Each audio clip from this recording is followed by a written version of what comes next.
Bueno, pues este que veis aquí es el repo de Git donde tenemos toda la información al respecto. La tecnología en concreto se llama .NET Interactive y para mi sorpresa no es algo que haya salido recientemente, o sea, no es nuevo, ya había una versión un poco antigua en la que se podrían utilizar estos notebooks. Y bueno, aquí tenéis pues toda la documentación al respecto, todos los lenguajes de programación en los que estaría disponible. Aquí vamos a ver que hay varias opciones de instalación. Ahora entraremos un poco en detalle.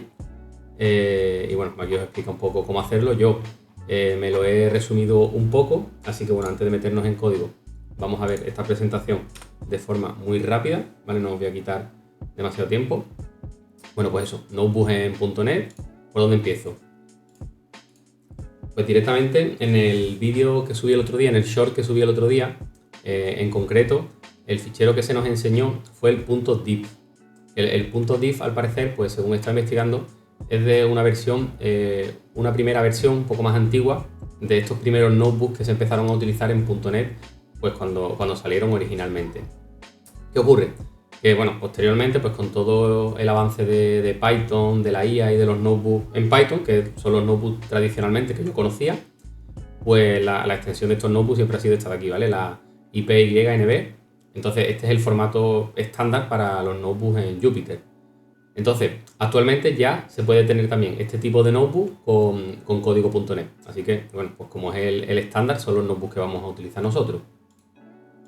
¿Qué opciones tenemos?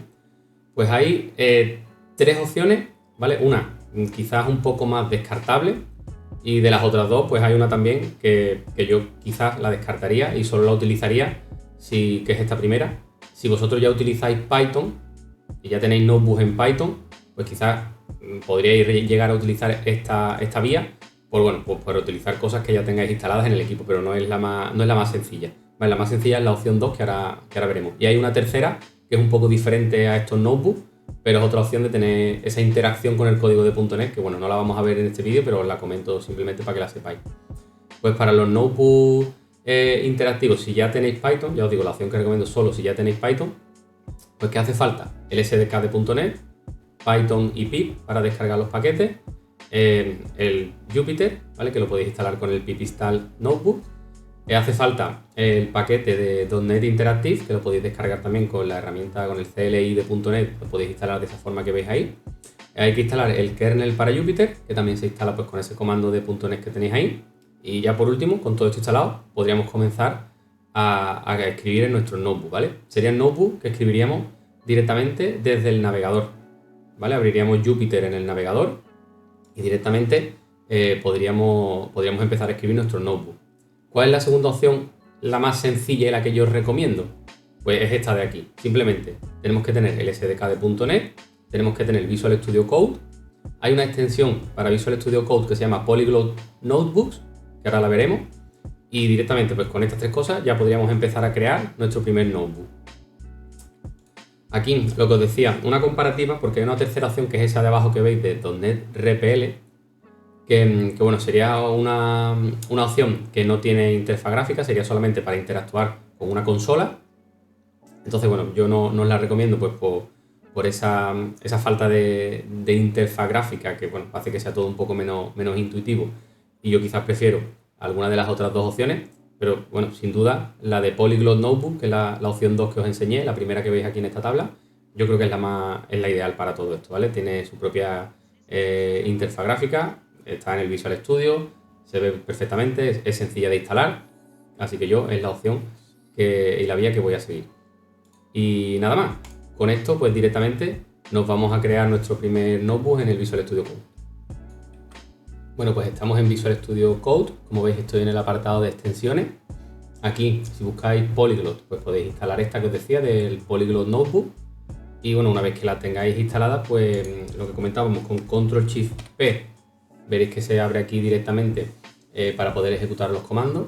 En este caso sería la opción Polyglot Notebook. Veis que a mí me sale la opción de Jupyter también, porque bueno, pues yo ya tengo Jupyter porque he estado usando Jupyter con Python y tal, pero la vuestra en este caso sería esta de Polyglot Notebook. Entonces le tendréis que dar en este caso, pues si queréis uno vacío, pues a crear aquí uno en blanco. Os va a preguntar lo que os decía, qué extensión es la que queréis utilizar. ¿vale? Nosotros, pues como es lo que se usa hoy en día y por compatibilidad, pues vamos a utilizar esta de aquí. Y aquí os pregunta el lenguaje en el que queréis programar, que en este caso pues sería C#. Con esto ya tendréis aquí el notebook abierto. En este caso yo ya tengo, como veis, uno generado. Vamos a cerrar este. No lo voy a guardar. Vamos a abrir este que yo me he generado, que es un ejemplo un poco chorra, ¿vale? Para que veáis cómo funciona. Otra cosa también interesante es que podemos instalar paquetes Nugget si los necesitamos dentro de estos notebooks.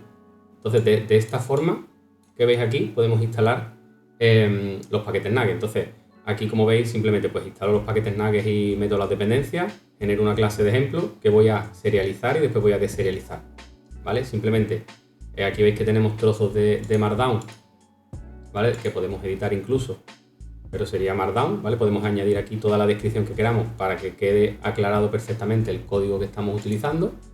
Y bueno, y aquí el código, pues igual que podemos ir ejecutando, entonces ejecutamos. En este caso me dice que ya tengo el paquete instalado. Aquí no es más que una clase pues con dos propiedades y me creo una instancia, ¿vale? Ya está. Aquí pues directamente serializamos el objeto. Como veis, se imprime aquí el objeto serializado sin ningún tipo de problema. Y aquí pues de vuelta atrás deserializamos el objeto, que igual podemos ejecutar aquí. Y directamente, ¿vale? Podemos ir ejecutando trozo por trozo, sí que es secuencial, ¿vale? Salvo que ejecutemos trozo por trozo en el orden que queramos nosotros, pero tenemos aquí, si os fijáis, también un run all, donde podríamos ejecutar todo y tendríamos aquí el resultado de todo lo que ejecutemos.